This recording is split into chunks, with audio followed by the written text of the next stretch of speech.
أعوذ بالله من الشيطان الرجيم. بسم الله الرحمن الرحيم. وما كان المؤمنون لينفروا كافة فلولا نفر من كل فرقة منهم طائفة ليتفقهوا في الدين ولينذروا قومهم إذا رجعوا إليهم لعلهم يحذرون. اور یہ تو نہیں ہو سکتا تھا کہ سب اہل ایمان نکل کھڑے ہوتے، مگر ایسا کیوں نہ ہوا کہ ان کے ہر گروہ میں سے کچھ لوگ نکل آتے کہ وہ دین کا فہم حاصل کرتے، اور جب واپس جاتے تو اپنی قوم کے لوگوں کو خبردار کرتے تاکہ وہ بیدار ہو جاتے. یہ سورہ توبہ کی 122 نمبر کی آیت ہے. گزشتہ درس سے بھی اس آیت پر، اس کے موضوعات پر بات چل رہی تھی کہ علم دین کے حاصل کرنے کی اہمیت اور فضیلت کے تعلق سے بات ہو رہی تھی. تو اس میں جو لفظ آیا ہے لِيَتَفَقَّهُوا فِي الدِّينِ، علم دین حاصل کرنے کا مطلب یہ نہیں کہ صرف اس کو پڑھ لیا جائے، جیسا کہ عام دنیاوی علوم کو پڑھ لیا جاتا ہے کچھ فائدہ کمانے کی غرض سے دنیاوی. علم دین ویسا نہیں ہے کہ اس کو سادہ سیدھا پڑھ لیا جائے. ایسا تو پڑھنے والے دنیا میں بہت سے ہیں جو غیر مسلم، کافر، یہودی، نصرانی، جو علم دین کو بہت پڑھے ہیں. اگر آپ جائزہ لیں تو پتہ چل سکتا ہے کہ ایک دنیا کے یونیورسٹیز میں اسلامک اسٹڈیز کی ہیڈ آف دا ڈپارٹمنٹ بھی ہے جو غیر مسلمین ہیں، یہودی، نصارہ. تو کیا انہوں نے علم دین نہیں پڑھا؟ بہت پڑھا ہے، ہم سے بہت زیادہ پڑھا ہے. اتنا کہ آپ ان سے سوال و جواب نہیں کر سکتے، بحث نہیں کر سکتے، آپ اتنا پڑھا ہوا ہے. لیکن ایمان نہیں ہے، صرف پڑھ لیا ہے جیسا کہ دنیا کے علوم کو پڑھا جاتا ہے. تو اس میں جو لفظ آیا ہے لِيَتَفَقَّهُوا فِي الدِّينِ، سمجھ، دین کے علم کی سمجھ حاصل کرنا چاہیے. سمجھ کا مطلب یہ ہے کہ آپ کی نشست و برخاست اور آپ کی حرکت و سکون اور آپ کے قول و فعل، یہ سب کس کے تابع ہونے چاہیے؟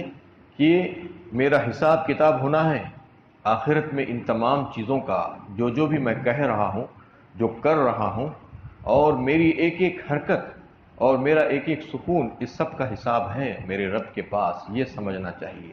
یہ سمجھ کر یہ علم حاصل کرنا ہے. علم دین کو بالکل سادہ سیدھا طریقے سے رسمی طور پر جو پڑھ لینے والی جو بات ہے وہ علم دین کے ساتھ ایسا نہیں ہے. لِيَتَفَقَّهُوا کا لفظ اس واسطے یہاں پر ہے لا کر یہ بتایا گیا ہے کہ اس کا مطلب یہ ہے کہ آخرت کی فکر کے ساتھ، یعنی دنیا میں زندگی گزارنے کے لیے، بہترین زندگی گزارنے کے لیے، اچھی اسلامی طرز کی زندگی گزارنے کے لیے اس علم کو سیکھا جائے. اور اس کا اصل مقصد اور روح کیا ہونا چاہیے؟ کہ آخرت کی فکر، آخرت میں کامیابی، اللہ تعالیٰ کی رضا، یہ روح کے ساتھ یہ علم کو سیکھا جائے اور پھر اس پر عمل کیا جائے. یعنی آخرت کا جو عقیدہ ہے وہ زیادہ سے زیادہ مضبوط ہوتا جائے اس کی وجہ سے. اور اللہ تعالیٰ نے جو اوامر اور نواہی بھیجے ہیں، مطلب یہ ہے کہ جو حکم بھیجے ہیں ہمیں کرنے کے لیے، وہ تمام کاموں کو ہم کرنے کی کوشش کریں، اور جن چیزوں سے ہم کو منع کیا گیا ہے اس سے اپنے آپ کو روکیں. یہ علم کا مقصد یہ ہے. علم کا مقصد یہ نہیں ہے کہ دنیا کمانا، جیسا کہ کمرشلی جو ہے آج دنیا میں بہت سے علوم اور فنون سیکھے جاتے ہیں، وہ صرف اور صرف پیسہ کمانے کی خاطر ہوتے ہیں. یہ اس کے لیے نہیں ہے. یہ علم دین کو جو ہے ایسا نہیں سمجھنا چاہیے. زمین آسمان کا فرق ہے دونوں علوم میں. یہی وجہ ہے کہ حضرت امام اعظم ابو حنیفہ رحمۃ اللہ علیہ نے فرمایا کہ کوئی ساری کتابیں پڑھ ڈالے، دین کی ساری کتابیں پڑھ ڈالے، لیکن اس کو دین کی سمجھ بوجھ اگر نہ ہو اس کے بعد بھی، تو وہ قرآن اور سنت کی نظر میں، اس کی اصطلاح میں عالم نہیں ہو سکتا، چاہے ساری کتابیں پڑھ ڈالے. جیسا کہ سورہ فاطر 22ویں پارے میں جو ہے اللہ تعالیٰ نے خود فرمایا انما یخشی اللہ من عبادہ العلماء. علماء کون ہیں؟ عالم کون ہیں؟ کیا یونیورسٹیوں سے فارغ ہونے والے، جامعات سے فارغ ہونے والے علماء؟ ہاں، وہ بھی علم حاصل کرے ہیں، لیکن علم حاصل کرنے کے بعد اللہ سے ڈرنے والے ہونا، انما یخشی اللہ من عبادہ العلماء، جو میرے بندوں میں سے ڈرنے والے ہیں، یعنی جو علم حاصل کرے ہیں وہ علم پر عمل کرنا، اللہ سے ڈر کر۔ صرف علم حاصل کر لے کے اپنے آپ کو بہت بڑے عالم کہنا اور غرور و تکبر کرنا، یہ جو ہے عالم کی نشانی نہیں ہو سکتی۔ عالم تو وہ ہے جو اللہ سے ڈر کر زندگی گزارتا ہے۔ جب اس کو علم ہو جائے تو پھر وہ نڈر کیسے ہو سکتا ہے؟ نڈر ہو ہی نہیں سکتا۔ تو اس میں لیتفقہوا فی الدین میں یہ بات واضح کر دی گئی۔ اصل میں دین کی تعلیم کے تعلق سے جو بات چل رہی تھی کہ وہ اس کی اہمیت صرف بچوں کے لیے نہیں ہے بلکہ بڑوں کے لیے بھی ہے۔ بڑوں کو نظر انداز نہیں کرنا چاہیے۔ اس میں تو اصل بڑوں ہی کی تعلیم کی بات چل رہی ہے، لیکن آج یہ ہوتا ہے کہ بچوں کی تعلیم کا کچھ انتظام کر دیا جاتا ہے کہ ان کو بنیادی دینی تعلیم دینے کے سلسلے میں، لیکن بڑے جیسے کہ ویسے رہ جاتے ہیں۔ بڑوں کی بھی تعلیم ہونا چاہیے، کیونکہ اصلاً بڑوں میں دین کا شعور اگر پیدا ہوگا تو پھر ان کی وجہ سے بچوں میں بھی دین کا شعور پیدا ہوگا۔ دین کی تعلیم میں اصل اہمیت تفقہ ہے، یعنی اس بات کو کہ دین کی سمجھ پیدا ہو جائے۔ یہ مقصد رسمی تعلیم سے حاصل نہیں ہو سکتا، اس لیے کہ ایسی تعلیم کی ضرورت ہے کہ آدمی اپنے رب کو پہچان لے، اپنے مقصد زندگی سے آشنا ہو جائے۔ اصل اس کا مقصد کیا ہے زندگی کا، اس کا معلوم ہو جائے۔ یہ علم کی وجہ سے یہ بات اس کے ذہن نشین ہو جائے کہ دین اس سے مخلصانہ پیروی کا مطالبہ کرتا ہے، اور اسلام یہ ہے کہ اپنے آپ کو مکمل طور پر اللہ کے حوالے کر دیا جائے، اور اسے یہ معلوم ہو جانا چاہیے کہ اسلامی زندگی کے خد و خال کیا ہے، گائیڈ لائنز کیا ہے، شرعی حدود کی پاسداری کا مطلب کیا ہے، تقوی کی حیثیت کیا ہے۔ یہ ساری چیزیں قرآن کن لوگوں کو متقی کہا ہے۔ اصل اگر دیکھا جائے تو علم دین کی جو سمجھ بوجھ جو پیدا ہوتی ہے وہ ٹھوس علم، اس کی سمجھ اسی صورت میں پیدا ہو سکتی ہے جب وہ قرآن کو سمجھ کر پڑھے۔ قرآن کو اگر کوئی سمجھ کر نہیں پڑھتا ہے اور یہ چاہتا ہے کہ دین کی سمجھ بوجھ اس کو مل جائے تو کبھی نہیں مل سکتی، چاہے وہ دنیا کی ساری کتابیں پڑھ لے، دین ہی کے متعلق دوسری ساری کتابیں پڑھ لے، اس کے باوجود بھی اس کو تفقہ نہیں مل سکتا۔ جو سمجھ بوجھ جسے کہا گیا ہے، دین کی سمجھ بوجھ تو اللہ تعالیٰ کی کتاب پڑھنے سے ہی آئے گی۔ اللہ تعالیٰ نے جو آسمان سے جو کتاب نازل فرمائی ہے، واحد کتاب القرآن الحکیم، یہ کتاب جو ہے ہدایت کا واحد سرچشمہ ہے۔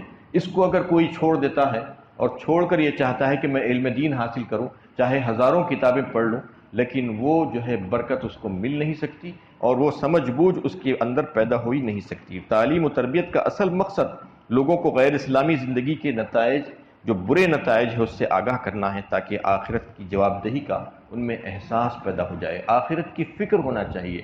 علم دین کے حاصل کرنے کا مطلب کیا ہے کہ اس کی زندگی سنور جائے، زندگی گزارنے کا سلیقہ آ جائے اس کو، اور آخرت کی کامیابی کا طریقہ وہ سمجھ لے۔ یہ اصل علم دین کا مقصد ہے، اس کو جو ہے سمجھنا چاہیے۔ وَلْيُنذِرُوا قَوْمَهُمْ إِذَا رَجَعُوا إِلَيْهِمْ لَعَلَّهُمْ يَحْذَرُونَ فرمایا اس کے بعد آیت کے آخری حصے میں کہ جب تم وہ علم دین کو حاصل کر لو گے تو جو لوگ نہیں حاصل کیے ہیں جب وہ واپس آئیں گے تو تم ان کو ڈراؤ، ان کو سمجھاؤ، ان کو خبردار کرو۔ مطلب انذار جسے کہتے ہیں کہ ڈرانے کے لیے آتا ہے اصل میں، جیسا کہ انبیاء علیہ السلام نذیر اور بشیر ہوتے تھے، یعنی ڈرانے والے ان لوگوں کو جو نہیں ڈر رہے ہیں، جو حکم نہیں مان رہے ہیں، سرکشی کر رہے ہیں، ان کو ڈراتے تھے، اور جو مان لیتے ہیں پھر ان کو خوشخبری دی جاتی تھی۔ تو اس میں صرف ڈرانے کی بات آئی یہاں پر، یہ اس وجہ سے کہ زیادہ تر لوگوں کو آج ڈرانے کی ضرورت ہے، کیونکہ وہ حکموں پر عمل نہیں کر رہے ہیں۔ ان کو اگر خوشخبریاں دی جائیں گی تو اور زیادہ بے پرواہ ہو جائیں گے، اور زیادہ غافل ہو جائیں گے، اس لیے ان کو ڈرانے کا لفظ یہاں پر آیا ہے۔ اِذَا رَجَعُوا إِلَيْهِمْ لَعَلَّهُمْ يَحْذَرُونَ، پھر سے جا کے وہ بیدار ہو جائیں تاکہ وہ ڈر جائیں۔ مطلب یہ ہے کہ اس طریقے سے ان کو بتاؤ بات، اس حکمت کے ساتھ بتاؤ کہ وہ بات ان کو سمجھ میں آ جائے اور وہ اپنی اصلاح کر کے کامیاب زندگی گزار لیں، اور پھر آخرت کی کامیابی اور اللہ کی رضا جوئی ان کو حاصل ہو جائے۔ یا ایھا الذین آمنوا قاتلوا الذین یلونکم من الکفار ولیجدوا فیکم غلظہ وَاعْلَمُوا أَنَّ اللَّهَ مَعَ الْمُتَّقِينَ، اے ایمان والو جنگ کرو ان کافروں سے جو تم سے قریب ہیں، اور چاہیے کہ وہ تمہارے اندر سختی محسوس کرے اور جان لو کہ اللہ متقیوں کے ساتھ ہے۔ یہ آیت جہاد کے متعلق بڑی ہی اہم آیت ہے، جیسا کہ اس سے پہلے جہاد کی ترغیب دی جا رہی تھی کئی ایک آیتوں میں، اب اس میں بتایا گیا ہے کہ تمہیں جو جہاد کرنی ہے اس کی ترتیب کیا ہے. اس کی ترتیب یہ ہے کہ یا ایھا الذین آمنوا قاتلوا الذین یلونکم. کس سے لڑنا چاہیے تم کو؟ سب سے پہلے جو تم سے زیادہ تر قریب ہو. اقرب، قریب کا مطلب یہ ہے کہ تمہارے قریب ترین واقع ہو، وہ لوگ تمہارے علاقے کے اعتبار سے یا تمہارے حسب نسب کے اعتبار سے، تمہاری رشتہ داری، تمہارے تعلقات کے اعتبار سے جو قریب ہے تمہارے، ان سے تم جہاد کرو، ان سے مقاتلہ کرو. یہ کیوں؟ کیونکہ جہاد، جو اسلامی جہاد جو ہوتی ہے وہ خیرخواہی اور ہمدردی کا نام ہے. اسلامی جہاد کوئی جنگ نہیں ہے، بلکہ لوگوں کو جہالت کی تاریکیوں سے نکالنے کے لیے، جو کفر کے اندر پڑے ہوئے ہیں، اور انسانوں کی غلامی سے آزاد کرنے کے لیے، اور کفر کی تباہ کاریوں سے ان کو نجات دلانے، ان کے بچانے کے لیے ہوتی ہے. یہ ملک گیری کے لیے نہیں ہے، وسائل کو حاصل کرنے کے لیے نہیں لڑی جاتی ہے، بلکہ دونوں جنگوں میں زمین آسمان کا فرق ہوتا ہے. جو اسلامی جہاد ہوتی ہے وہ تو صرف اور صرف انسانوں کی ہمدردی اور خیرخواہی میں ہوتی ہے. بظاہر ایسا دکھتا ہے کہ وہ اس میں جو ہے قتل و قتال بھی ہو رہا ہے، لیکن بہت کم ہوتا ہے قتل و قتال. اس میں صرف اور صرف انسانوں کی اصلاح کے لیے، کفر سے ان کو باہر نکالنے کے لیے، وہ جو تباہ ہونے جا رہے ہیں اس سے ان کو نجات دلانے کے لیے، اور وہ جو انسانوں کی غلامی میں جو پڑ گئے ہیں وہ اس سے نکال کر خالق کی غلامی میں لانے کے لیے جو اسلامی جہاد ہوتی ہے. تو اسلامی جہاد کے لیے اللہ تعالیٰ کا یہ فرمان ہے کہ اس آیت میں جو فرما دیا گیا ہے کہ سب سے پہلے جو تمہارے قریب ترین جو لوگ ہیں، جو چاہے وہ قریب علاقے کے اعتبار سے ہو، چاہے تمہارے رشتہ داری کے اور تعلق کے اعتبار سے ہو، ان سے تم کو جہاد کرنی چاہیے.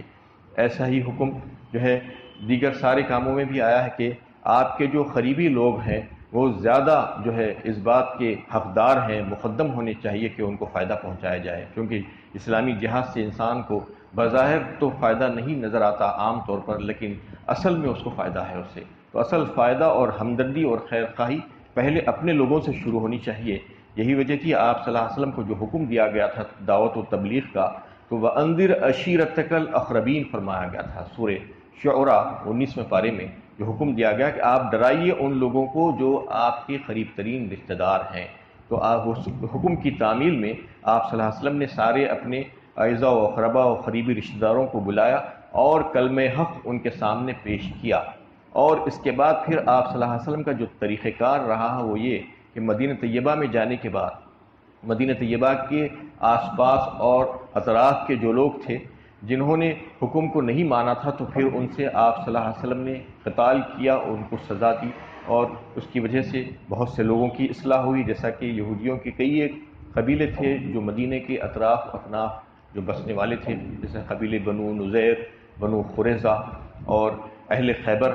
یہ سب لوگوں سے پہلے آپ صلی اللہ علیہ وسلم نے جہاد کی، یعنی جو آپ کے قریب ترین تھے اس حکم کی تعمیل میں. اس کے بعد پھر دیگر عرب کے جو قبائل تھے ان سے جہاد کی گئی، اور پھر اس کے بعد اور دور کے جو قبائل تھے جیسا کہ قبیلے حوازن وغیرہ جو ثقیف جو تھے اور طائف کے جو قبیلے تھے ان سے. اس کے بعد آخر میں اللہ تعالیٰ کے حکم کے مطابق جو غزوہ تبوک کا جو واقعہ پیش آیا، وہ جنگ کس سے تھی؟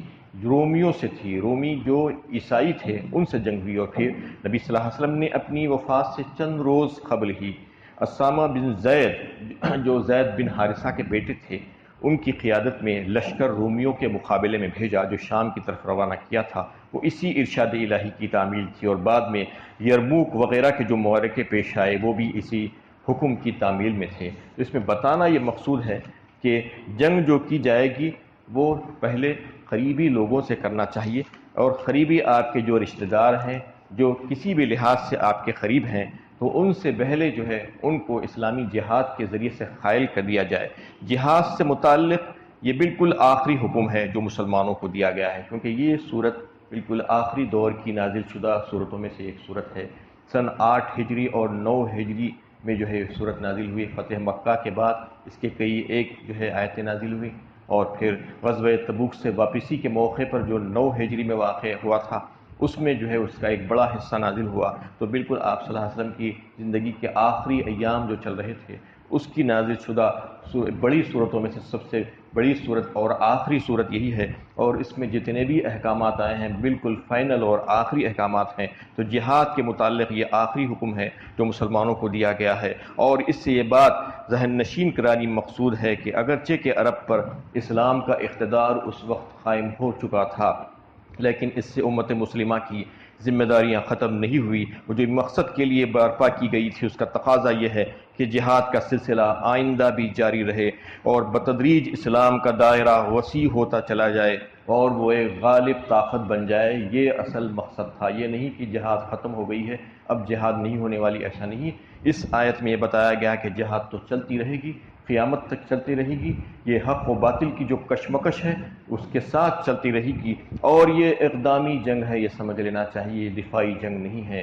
جبکہ آپ صلی اللہ علیہ وسلم نے جیسا خود فرما دیا تھا غزوہ احزاب کے موقع پر کہ ابھی تک ہم جو ہے یعنی اقدامی جنگ نہیں کرتے تھے بلکہ دفاعی جنگ کرتے تھے، ڈیفنس کرتے تھے اپنا، وہ لوگ ہمارے اوپر حملہ آور ہوتے تھے اور ہم اپنے آپ کو بچاتے تھے، لیکن اب آئندہ سے اقدامی جنگ ہوگی، اوفنسیو ہوگی۔ ایسا ہی جو ہے اس آیت میں بھی حکم دیا گیا، یہ حکم مطلق ہے، اس لیے کہ دفاعی جنگ تک اس کو محدود رکھنے کی کوئی وجہ نظر نہیں آتی۔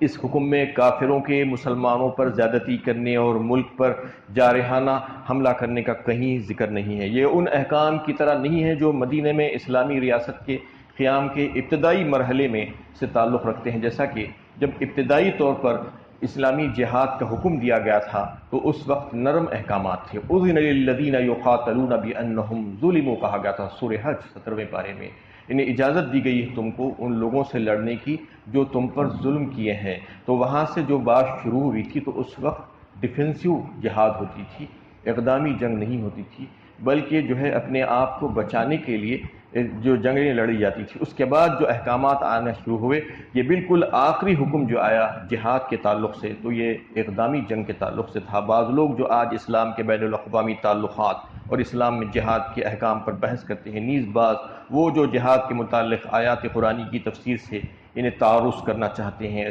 آخری نص قرآنی ان کے ساتھ مشروط مانے جو سابق مرحلے سے تعلق رکھتی ہے، اس لیے کہ اس کو یہ بات اچھی طریقے سے سمجھ لینا چاہیے کہ یہ اقدامی جنگ کی بات ہو رہی ہے۔ بالکل آخری حکم میں اللہ تعالیٰ نے یہی بات فرما دی ہے، اور اللہ کے نبی صلی اللہ علیہ وسلم نے بھی جو ہے اسی کو اختیار کیا تھا، جبکہ سارے عرب پر جو ہے اسلام کے جھنڈے لہرا دیے گئے تھے، اس کے باوجود جو قرب و جوار کے جو ممالک تھے اور جو طاقتیں تھیں جو غیر اسلامی طاقتیں تھیں جو سر اٹھا رہی تھی، ان کی سرکوبی کے لیے آپ صلی اللہ علیہ وسلم خود روانہ ہوئے غزوہ تبوک میں، جس کا واقعہ تفصیل کے ساتھ اس صورت میں آ چکا ہے، اور دیگر جنگوں میں بھی جو ہے بعد میں جو چلتی رہی وہ بھی اسی حکم کی تعمیل کے سلسلے میں تھی۔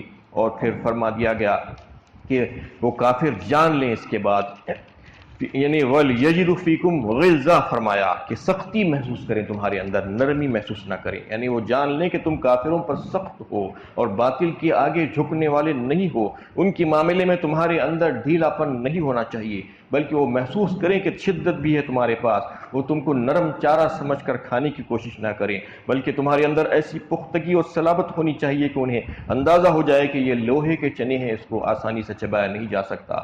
اسی ہدایت کا اثر تھا کہ مسلمان فارس اور روم کی بڑی بڑی سلطنتوں کو فتح کیے اور کسی کی پرواہ نہیں کی، کسی کو خاطر میں نہیں لایا، خیسر و کسرا کو جو ہے لا کر ڈھیر کر دیا گیا۔ لہٰذا کافروں سے جنگ کرتے وقت ان کے ساتھ سختی کا معاملہ کرتے ہوئے تمہیں اللہ سے ڈرنا چاہیے، اور یہ سارے کام شرعی حدود میں رہ کر انجام دینے چاہیے۔ اللہ تعالیٰ سے دعا ہے کہ اللہ تعالیٰ ہمیں صحیح علم و عمل کی توفیق عطا فرمائے۔